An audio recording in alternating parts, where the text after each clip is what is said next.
Ang sulat ni Pablo kay Tito. Unang kabanata. Mula kay Pablo, isang alipin ng Diyos at apostol ni Hesukristo.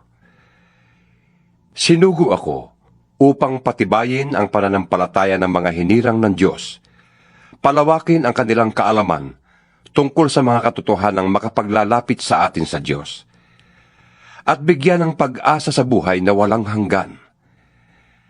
Bago palikhain ang sanlibutan, ang buhay na ito'y ipinangako na ng Diyos na hindi marunong magsinungaling. Ipinahayag niya ito sa kanyang salita sa takdang panahon. At ako ang napagkatiwalaang mangaral nito, ayon sa utos ng Diyos na ating tagapagligtas. Sumusulat ako kay Tito, na tunay kong anak sa pananampalatayang ipinagkaloob sa atin. Sumaiyo nawa ang pagpapala at kapayapaang mula sa Diyos Ama at sa ating tagapagligtas na si Kristo Jesus. Iniwan kita sa Kreta upang ayusin mo ang mga bagay na dapat pang ayusin at upang pumili ka ng mga pinunong mamamahala sa iglesia sa bawat bayan ayon sa iniuutos ko sa iyo. Ang pipiliin mo ay mga taong walang kapintasan. Iisa lang ang asawa at ang mga anak ay mananampalataya at hindi magugulo o matitigas ang ulo. Kailangang walang kapintasan ang isang tagapangasiwa ng iglesia. Bilang katiwala ng Diyos, hindi siya dapat mayabang, hindi magagalitin, hindi lasenggo, hindi mapusok o sakim. Bukas ang tahanan sa mga panauhin, maibigin sa kabutihan, mahinahon, makatarungan, may kabanalan, at marunong magpigil sa sarili. Kailangang matatag siyang nananalig sa mga tunay na aral na natutuhan niya upang ito'y maituro naman niya sa iba at maipakita ang kamalian ng mga sumasalungat dito. Marami ang sumasalungat laban sa mga aral na ito at dinadaya ang iba sa pamamagitan ng mga turong walang kabuluhan.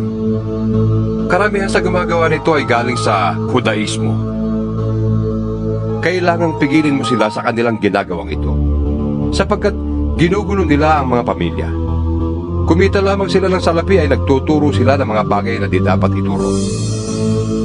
Isa na rin sa mga propetang taga-Kreta ang nagsabi, ang mga taga-Kreta ay sinungaling, asal hayop, batugan, at matakaw.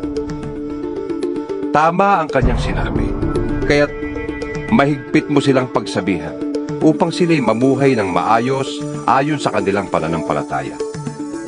At huwag nang maniwala pa sa mga alamat ng mga Hudyo o sa turo ng mga taong tumalikod sa katotohanan. Malinis ang lahat ng bagay sa may malinis na isipan.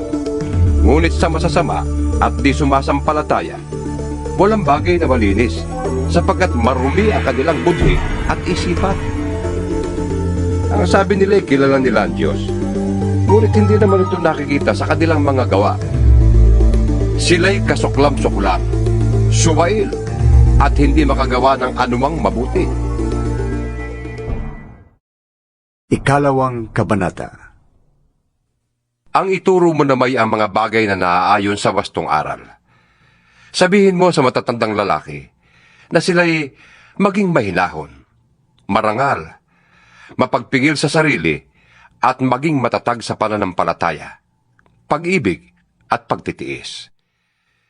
Sabihin mo sa matatandang babae na sila'y mabuhay na may kabanalan. Huwag maninirang puri, huwag mahilig sa alak. Magturo sila ng mabuti upang maakay nila ang mga kabataang babae na mahalin ang kanilang mga asawa at mga anak. Ang mga kabataang ito'y kailangan ding turuan na maging mahinahon.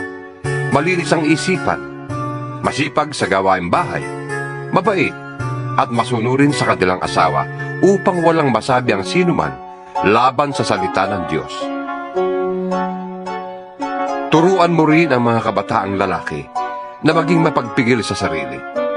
Sa lahat ng paraan, maging halimbawa ka ng mabuting ugali at maging tapat ka at kagalang-galang sa iyong pagtuturo. Wastong pangungusap ang lagi mong gagamitin upang hindi mapinta sa ninuman ang sinasabi mo.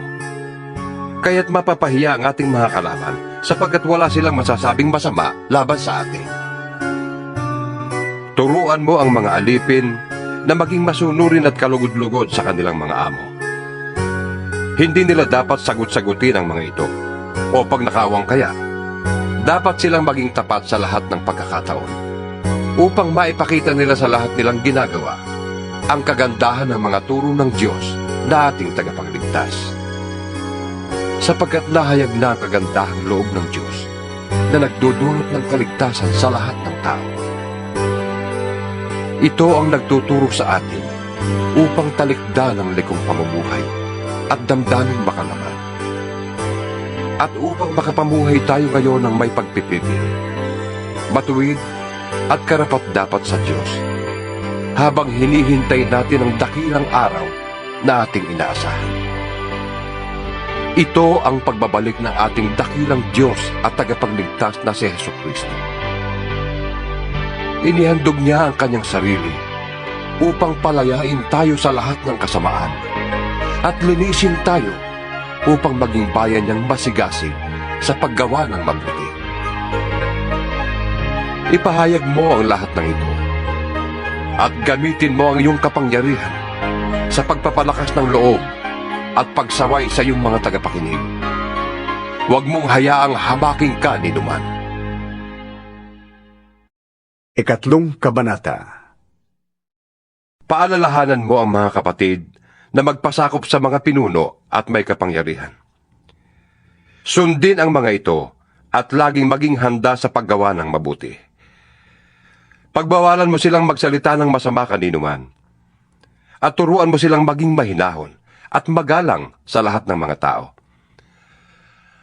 Noong una, tayo'y mga hangal, hindi masunurin, naliligaw at naging alipin ang sariling damdamin at lahat ng uri ng kalayawan. Naghari sa atin ang masamang isipan at pagkainggit. Tayo'y kinapootan ng iba at sila'y kinapootan din natin. Ngunit nang mahayag sa atin ang kabutihan at pag-ibig ng Diyos na ating tagapagligtas, iniligtas niya tayo. Hindi dahil sa ating mabubuting gawa, kundi dahil sa kanyang habag sa atin.